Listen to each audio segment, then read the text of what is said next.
ఓం విఘ్నేశ్వరాయ నమః. ఓం శ్రీ గురుభ్యో నమః. ఓం దుందుర్గాయ నమః. ప్రేక్షక మహాశీలందరికీ నమస్కారం.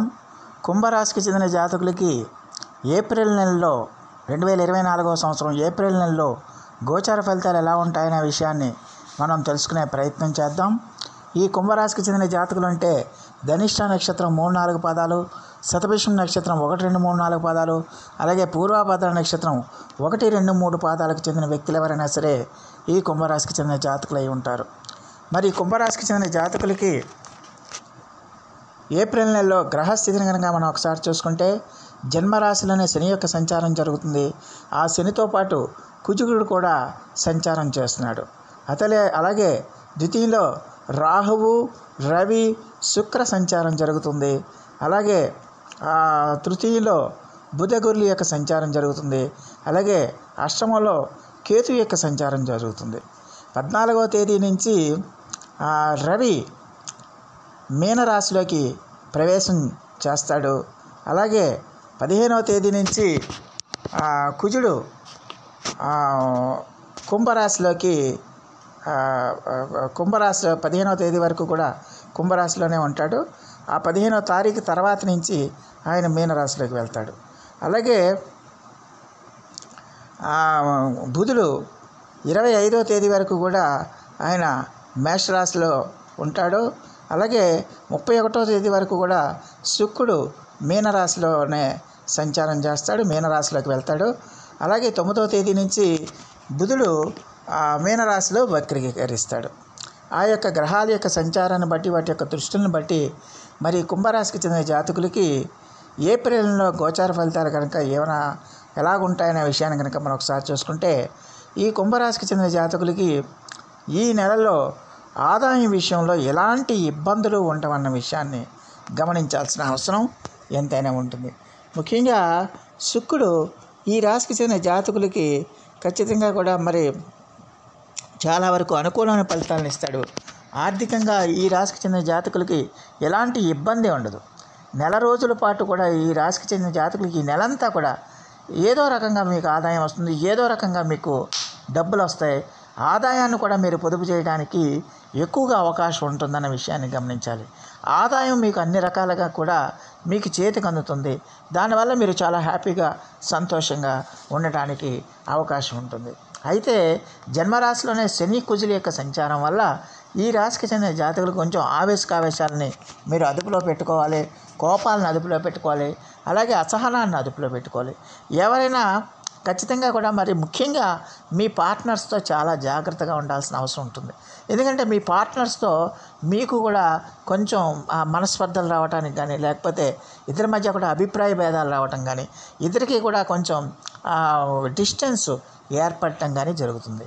అలాగే ఒకవేళ అది జరగకపోతే మీ పార్ట్నర్స్కి ఆరోగ్యం విషయంలో ఇబ్బందులు కలగడం కానీ ఇలాంటివన్నీ కూడా జరగడానికి అవకాశం ఉంటుంది. కాబట్టి ఈ రాశికి చెందిన జాతకులు కొంచెం జాగ్రత్తగా ఉండాలి. అలాగే కుజు శని రెండూ కూడా వాళ్ళు అగ్రెసివ్ ప్లానెట్స్ కావటం వల్ల ఆ రెండు కూడా బద్ధ శత్రువులు కాబట్టి ఖచ్చితంగా కూడా ఈ రాశికి చెందిన జాతకులకి కొంచెం అసహనం పెరిగిపోతుంది, కోపం పెరిగిపోతుంది, ప్రతిదానికి కూడా కోపం వచ్చేస్తుంది. అలాగే ఈ రెండు గ్రహాలు కూడా మళ్ళీ సప్తమ స్థానాన్ని చూస్తున్నాయి కాబట్టి ఖచ్చితంగా మీ పార్ట్నర్స్తో మీరు చాలా కేర్ఫుల్గా ఉండాలి, జాగ్రత్తగా ఉండాలి. ఏదైనా ఒక మాట వచ్చినా కూడా, ఇద్దరి మధ్య కూడా అభిప్రాయ భేదాలు వచ్చినా కూడా మీరు మౌనంగా ఉండిపోతే అక్కడ సమస్య తీరిపోతుంది. అంతేకాకుండా మౌనంగా లేకుండా మీరు మాటకు మాట మీరు సమాధానం చెప్పి మీరు అగ్రెసివ్గా మాట్లాడితే కనుక అక్కడ సమస్యలు వచ్చి ఇబ్బందులు ఏర్పడితే మీకు డిస్టెన్స్ పెరగడానికి, ఇద్దరి మధ్య కూడా ఎడబాటు పెరగడానికి ఎక్కువగా అవకాశం ఉంటుందనే విషయాన్ని గమనించాల్సిన అవసరం ఎంతైనా ఉంటుంది. అలాగే ఈ రాశికి చెందిన జాతకులకి ఈ నెలలో బుధుడు ద్వితీయ తృతీయ స్థానాల్లో ఆయన సంచారం చేస్తాడు. కాబట్టి ఖచ్చితంగా కూడా మరి ఈ రాశికి చెందిన జాతకులు ఖచ్చితంగా మరి విద్యార్థులకైతే మాత్రం ఈ నెలంతా కూడా చాలా వరకు అనుకూలమైన ఫలితాలు ఉంటాయన్న విషయాన్ని గమనించాల్సిన అవసరం ఎంతైనా ఉంటుంది. అలాగే ఈ రాశికి చెందిన జాతకులకు ఎట్టి పరిస్థితుల్లో కూడా మాట విషయంలో కొంచెం జాగ్రత్తగా ఉండాల్సిన అవసరం ఉంటుంది.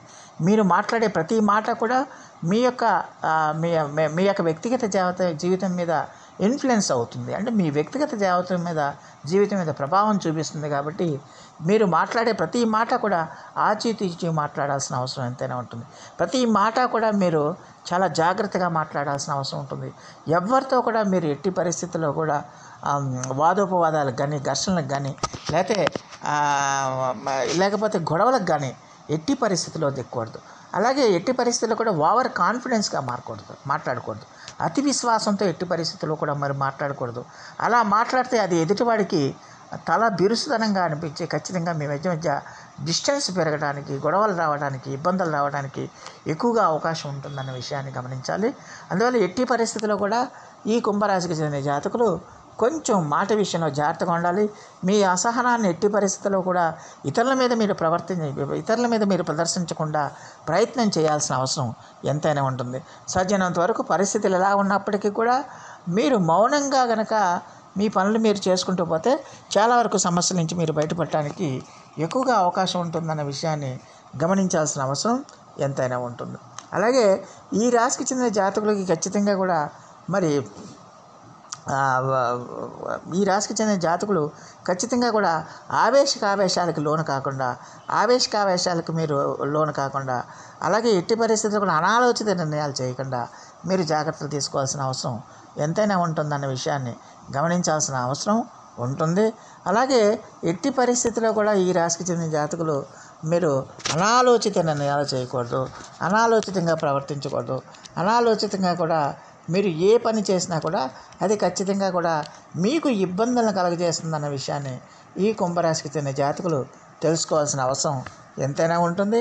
అలాగే ఈ రాశికి చెందిన జాతకులకి ఖచ్చితంగా కూడా మరి ఆరోగ్య విషయంలో కూడా మీరు ఈ నెలలో కొంచెం జాగ్రత్తలు తీసుకోవాల్సిన అవసరం ఉంటుంది. ఎందుకంటే అక్కడ శని కుజుల యొక్క కాంబినేషన్ ఉంది కాబట్టి ఆ రెండు కూడా గ్రహాలు కలిసి ఉన్నాయి కాబట్టి ఖచ్చితంగా ఈ రాశికి చెందిన జాతకులకి ఈ వేడి సంబంధమైన సమస్యలన్నీ కూడా రావడానికి, ఈ వ్రణాలు రావడానికి, లేకపోతే కురుపులు రావడానికి, అలాగే ఈ ఫిషర్స్ కానీ, ఫైల్స్ కానీ, లేకపోతే పిస్ట్యూలా కానీ ఇటువంటి సమస్యలన్నీ కూడా రావడానికి ఎక్కువగా అవకాశాలు ఉన్నాయి. కాబట్టి ఖచ్చితంగా ఈ రాశికి చెందిన జాతకులు ఆ సమస్యల విషయంలో కొంచెం జాగ్రత్తలు తీసుకోవాల్సిన అవసరం ఎంతైనా ఉంటుంది. ఎట్టి పరిస్థితుల్లో కూడా మీరు ఫైబర్ ఎక్కువగా ఉండే ఫుడ్ని తీసుకోవాలి. త్వరగా జీర్ణమయ్యే పదార్థాలను, సులువుగా జీర్ణమయ్యే పదార్థాలను తీసుకోవాలి. అలాగే ఫైబర్ ఎక్కువగా ఉండే పదార్థాలను తీసుకోవాలి. అలాగే వేళకి భోజనం చేయాలి, వేళకి నిద్రపోవాలి. అలాగే వేడి వస్తువులకు సాధ్యమైనంత వరకు దూరంగా ఉండాలి, మసాలా వస్తువులకు దూరంగా ఉండాలి. అలాగే ఎట్టి పరిస్థితుల్లో కూడా మీ యొక్క కాన్స్టిపేషన్, మలబద్ధకం లేకుండా చూసుకోవాల్సిన అవసరం ఎంతైనా ఉంటుంది. ఎందుకంటే ఈ కాన్స్టిపేషన్ అనేది ఉంటే, మలబద్ధకం అనేది ఉంటే ఈ ఫైల్స్ కానీ, ఫిషర్స్ కానీ, అలాగే ఇటువంటి ఈ యానల్స్కి సంబంధించిన ప్రాబ్లమ్స్ అన్నీ ఇంకా తీవ్రం అయిపోతాయి. కాబట్టి కొంచెం జాగ్రత్తగా ఉండాలి. నీళ్ళు ఎక్కువ తీసుకోవాలి. అలాగే నీటి శాతం ఎక్కువగా ఉన్న పళ్ళను మీరు తీసుకోవటం వల్ల చాలా వరకు సమస్యల నుంచి మీరు బయటపడడానికి ఎక్కువగా అవకాశం ఉంటుంది. అలాగే సాధ్యమైనంత వరకు మీకు దొరికిన అవకాశాలని మీరు సద్వినియోగం చేసుకునే ప్రయత్నం చేసుకోవాలి. అంతే తప్పించి మీ యొక్క ఓవర్ కాన్ఫిడెన్స్తో, అతి విశ్వాసంతో వాటిని దూరం చేసుకునే ప్రయత్నం ఎట్టి పరిస్థితుల్లో కూడా మీరు చేయకూడదన్న విషయాన్ని గమనించాల్సిన అవసరం ఎంతైనా ఉంటుంది. ఎన్ని సమస్యలు వచ్చినా, ఎన్ని ఇబ్బందులు వచ్చినా కూడా ఆ సమస్యల్ని ఎదిరించి పోరాడి మీ యొక్క తెలివితేటలతో, మీ యొక్క సమయస్ఫూర్తితో మీరు ప్రయత్నం చేయాలి. అందులో విజయం సాధించడానికి ప్రయత్నం చేయాలి తప్పించి సమస్యలు వస్తున్నాయని, ఇబ్బందులు వస్తున్నాయని, ఆటంకాలు వస్తున్నాయని మీ ప్రయత్నాలు కనుక మీరు మానేస్తే కనుక ఖచ్చితంగా కూడా పురోగతి అంతగా కనిపించదన్న విషయాన్ని గమనించాలి. మొత్తం మీద ఈ రాశికి చెందిన జాతకులకి ఈ నెలలో కష్టపడితే కనుక ఖచ్చితంగా కూడా మీకు మంచి ఫలితాలు వస్తాయి, ఆదాయం బ్రహ్మాండంగా వస్తుంది. అయితే ఒత్తిడి అనేది ఖచ్చితంగా ఉంటుంది. ఆ ఒత్తిడి అనేది ఉంటుంది కాబట్టి ఖచ్చితంగా ఆ ఒత్తిడికి మీరు దూరంగా ఉండే ప్రయత్నం చేయాలి. మౌనంగా ఉండాలి. యోగా, మెడిటేషన్లు మీరు చేస్తూ ఉండాలి. అలాగే ఎట్టి పరిస్థితుల్లో కూడా మీరు ఎంత జాగ్రత్తగా ఉండి, ఎంత మౌనంగా ఉండి, ఎంత జాగ్రత్తగా మీ పనులన్నీ మీరు సక్రమంగా చేసుకుంటా పోతే అంతా మీకు మంచి ఫలితాలు వస్తాయనే విషయాన్ని గమనించాల్సిన అవసరం ఉంటుంది. మొత్తం మీద చూస్తే కుంభరాశికి చెందిన జాతకు ఈ నెల అంతా కూడా చాలా వరకు అనుకూలమైన ఫలితాలు ఉంటాయి. కొన్ని ఇబ్బందులు మాత్రం వాళ్ళకి వస్తాయి. వాటిని జాగ్రత్తగా మీరు పరిష్కరించుకోవాల్సిన అవసరం ఎంతైనా ఉంటుంది. మరి ఈ రాశికి చెందిన జాతకులు మరిన్ని మంచి ఫలితాల కోసం, మరిన్ని సత్ఫలితాల కోసం ఈ నెలంతా కూడా మీరు సుబ్రహ్మణ్య ఆరాధన క్రమం తప్పకుండా చేయండి. అలాగే విష్ణు సహస్రనామ పారాయణం చేయండి. హనుమాన్ చాలీసా పఠించండి. అలాగే